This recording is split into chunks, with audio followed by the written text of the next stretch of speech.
Hello everyone, my name is Shelby. Welcome back to my channel, Grace with Books. Today I'm going to be doing my June wrap-up.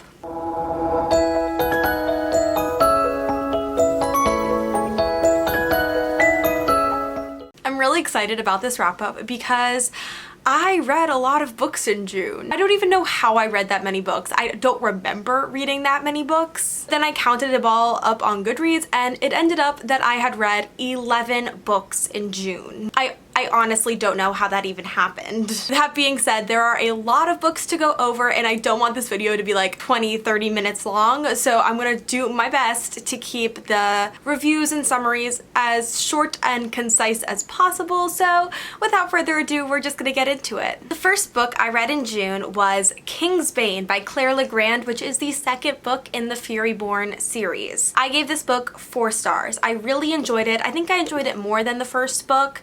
It got off to a really slow start, especially considering how the previous book ended, but once it got up to pace, it was amazing. There were so many insane plot twists and turns that I just did not see coming. Claire Legrand definitely kept me on my toes. And I really liked that we got different perspectives throughout the book. In the first book, we only got the 2 main characters' perspectives, but in this one, we got to see more people. And I really enjoyed that. I liked getting into the minds of some of the other characters. And the ending, the ending threw me. I really wanted the next book. I thought the 3rd book was out.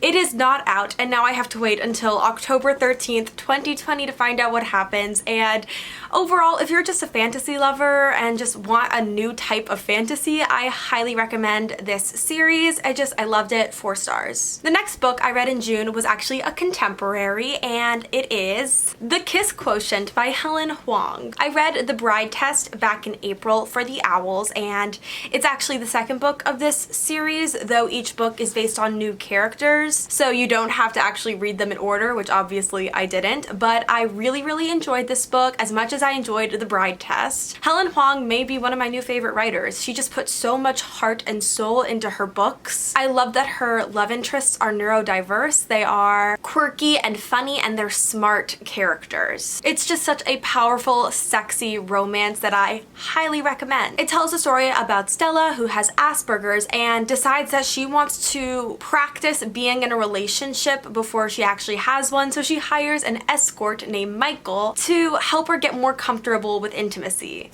And as their arrangement goes on, they start developing feelings for each other. It is wonderful. Highly recommend. 4 stars. Next up, we have the March Fairy Loot book of the month, I believe, and that was Bone Criers Moon, which is by Catherine Purdy. First of all, the cover is stunning. And since it is a fairy loot, we have the sprayed edges and the inside the cover art. It's just so pretty. Bone Criers Moon tells the story about a matriarchal society of women tasked by the gods to ferry the souls of the dead to their afterlife. In order to have the strength and the power to ferry the dead, each of these bone criers must sacrifice their soulmate. And from that sacrifice comes the power to ferry the dead. Our specific story centers around a girl named Elise, who on the night of her sacrifice is taken for surprise when her soulmate ends up kidnapping her before she can kill him. This was just such a unique story. At first, reading the description, I thought this was about sirens because it's about a group of women who play a song and their soulmate comes to them and they kill him. And so I guess it is sort of based on sirens, but it definitely is its own mythology and its own world, and I thought it was just so unique. The story and the world building of it was wonderful. What I did not find believable was the relationship between the 2 main characters. I thought that their bond felt very forced. It just didn't feel like their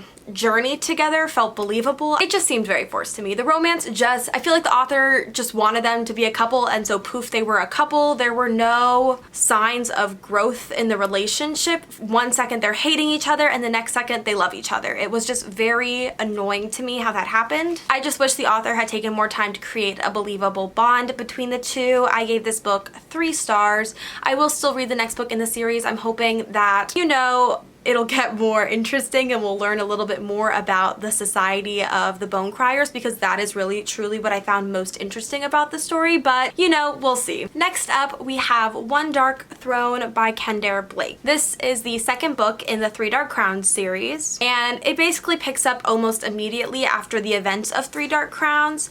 The Beltane Festival is over, and the three sisters, Erin, Mirabella, and Catherine, are officially given the green light to try and kill each other for the throne. This book, it just delivered. The emotion that I felt reading this book was so strong. I love all three of the queens, so every single second of the book I was like, please don't die, please don't die. I didn't want any of them to get hurt, even though that is the entire premise of the story. And I think Kendare Blake was just really smart about how she crafted the plot, and especially the ending of this book, and I am so curious as to see where she will take the next two books, because I believe there are two more. The nice thing about reading this series is that I don't have to wait for any of them to come out. I can just get the next book, which I immediately ordered after finishing this, so you'll probably hear about it next month. But yeah, so excited to have read this, really enjoyed it, and I gave it 4 stars. Next up, we have Fortuna Sworn by KJ Sutton, which I gave 3 stars. I got this book sent to me by the author, so thank you so much. This story follows a girl named Fortuna who lives in the human world, but is actually this fantastical creature called a nightmare, meaning that she can make people see and live their worst fears. And Fortuna's brother, Damon, had gone missing 2 years before, and she has spent the last 2 years trying to find out what happened to him. So when a mysterious, powerful fae shows up saying that he can take her to her brother, but only if she marries him, she doesn't really have a choice but to say yes. So that is the premise of the story.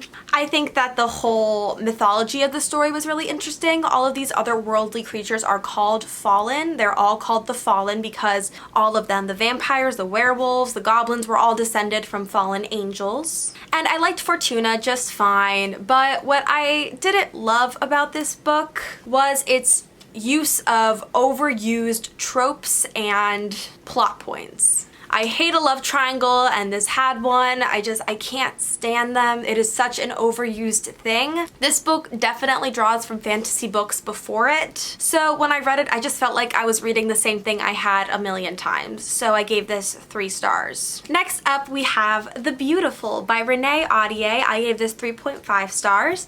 The Beautiful tells the story of a girl named Celine who arrives in New Orleans in the 1800s, fleeing from France and a dark secret there, and she hopes that she can start a new life in New Orleans. But she quickly gets entangled with this secret society called Le Cour de Lions, or the Court of Lions, and discovers that humans may not be the only thing prowling the night. This book, when I first read the summary, definitely reminded me of The Originals, which is a spin-off show from the Vampire Diaries on the CW. It was vampires in New Orleans, and I was like, that is basically the premise of that show, just in a different era. I enjoyed this a lot more than I thought I would. I kept putting off reading this book, and now I'm not sure why, because I enjoyed the mystical parts of it. I really liked Celine's character, and I like the promotion of female friendships and bonds throughout the story. I found the romance a little unbelievable. I just don't really understand why the two characters were attracted to each other in the first place, so which is why I gave it 3.5 instead of 4 stars. But I found the backdrop of New Orleans as a really wonderful setting, and I enjoyed it, just wish that the romance was a little more believable. Next up in June, I read a graphic novel, and that was the final installment of the Fables series.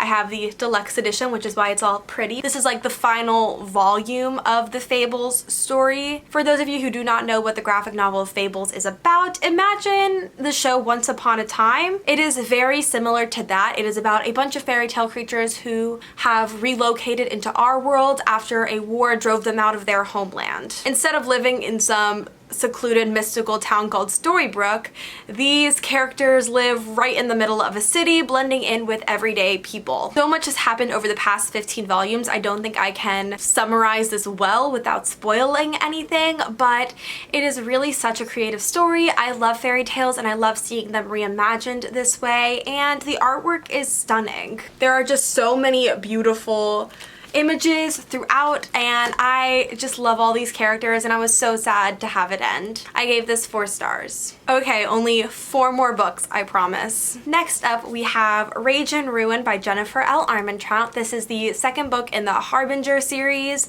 the first one being Storm and Fury. This is also a spin-off series of White Hot Kiss by Jennifer L. Armentrout, and the premise of the entire series is that there exists a war between angels and demons, and the angels have created these gargoyle-like creatures called wardens to help protect the population from these demon attacks. So that is the premise of like both the series. There's a lot of other shit that happens. In this specific book, we follow a girl named Trinity who is a Nephilim, meaning that one of her parents was an angel, and her guardian, who is a warden named Zane. And there have been these mysterious attacks throughout Washington, D.C. where they live of a mysterious powerful force killing wardens, which is supposed to be near impossible. And they figure out it is this being called the Harbinger, and no one knows who this Harbinger is. I love Jennifer L. Armentrout. I will always love Jennifer L. Armentrout, and she delivered once again. There is a reason I love this author.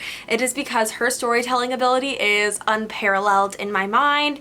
She just writes paranormal so well. One thing I really loved is that you could really see the characters' development from the first book to the second book. You see how their experiences have shaped them for the better and for the worse, and it was just really fun to see their character arcs. The ending of this book left me in actual tears, and I don't know how I'm going to be able to wait a year until the next book. So thank you, Jennifer L. Armentrout. You have murdered me once again, and I gave this book 4.5 stars. The next book I'm going to share with you guys is Fix Her Up by Tessa Bailey, which I gave 2 stars.